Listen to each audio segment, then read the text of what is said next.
In the ever-volatile landscape of American politics, few figures have managed to capture the nation's attention like Donald Trump. His polarizing actions, controversial rhetoric, and larger-than-life persona have not only dominated headlines but also sparked widespread discussions across the country.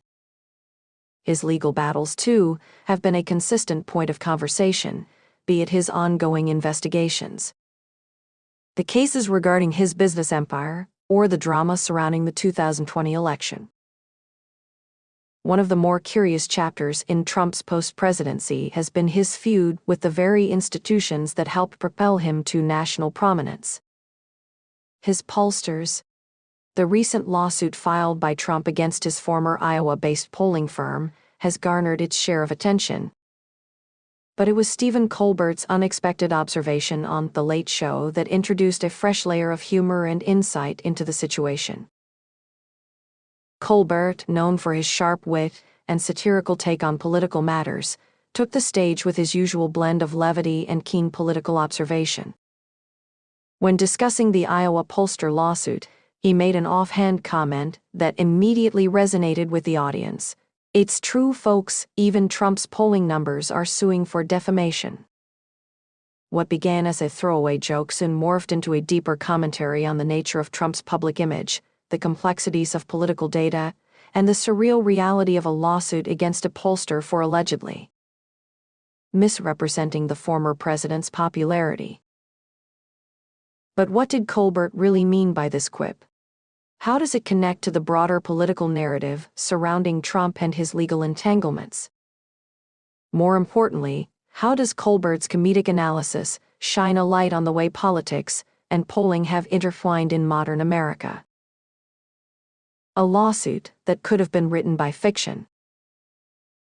In order to understand the significance of Colbert's observation, it's important to first delve into the details of the lawsuit itself.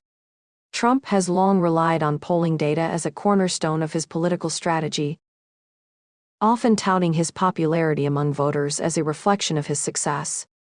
However, things took an unusual turn when a prominent Iowa polling firm, which had previously worked with Trump during his 2016 campaign, found itself embroiled in a legal dispute with the former president. The lawsuit centers on allegations of misrepresentation and defamation. Trump accuses the firm of conducting a poll that inaccurately portrayed his standing in Iowa, a key swing state, and has claimed that the pollster's numbers hurt his public image and campaign prospects. The legal complaint paints a picture of Trump as a man whose public perception is so fragile that even the smallest deviation in polling data could be considered a betrayal. For many, the idea of a former president suing a pollster is not only absurd but also indicative of the bizarre nature of modern political dynamics. After all, polling is inherently imprecise, with margins of error and shifting public opinion, making it difficult to truly capture a candidate's support. But in Trump's world, where every public perception is a reflection of personal success or failure, a poll that deviates even slightly from his expectations becomes grounds for a lawsuit. Colbert, with his impeccable timing, seized upon this absurdity, suggesting that even Trump's polling numbers weren't immune to his litigious tendencies. His joke about the numbers, suing for defamation, wasn't just a comedic throwaway. It encapsulated the surreal reality of a political figure so obsessed with public perception that he would go to extreme lengths to protect it. Stephen Colbert's satirical genius. Colbert's comedic approach to politics has long been a hallmark of his career. His sharp observations often cut through the noise of everyday political discourse, offering an alternative lens through which to view current events. In this case, his quip about Trump's Iowa pollster lawsuit taps into a larger cultural conversation about the way politics, perception, and public image collide.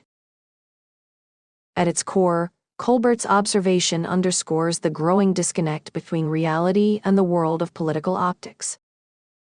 In a time when data, whether it's polling, social media engagement, or focus groups, plays such a pivotal role in shaping narratives. The idea that a politician would take legal action over a skewed number or a misinterpreted trend feels, to many, both farcical and yet deeply telling. The lawsuit is, in many ways, a reflection of how far Trump is willing to go to protect his image, even if it means resorting to legal battles over something as ephemeral as public opinion. Colbert, ever the master of satire, doesn't just mock Trump's litigious nature. He also exposes the fragility of a political system that places so much weight on data that can so easily be manipulated.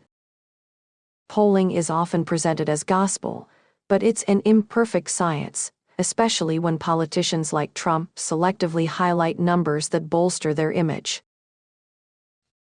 By turning this lawsuit into a punchline, Colbert emphasizes the absurdity of a system where pollsters and politicians are seemingly held to impossible standards of perfection.